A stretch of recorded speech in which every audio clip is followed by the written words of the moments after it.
Just got it for cheap for 3,750 KD in the highway. That is a supermarket, guys. So it's 3,700 KD. So around 500 pesos or more than.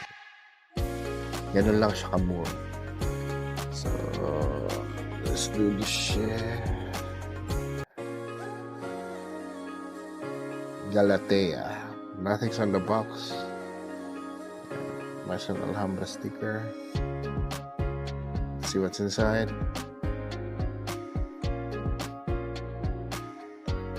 The box is good. Presentation is good. And this is Galatea.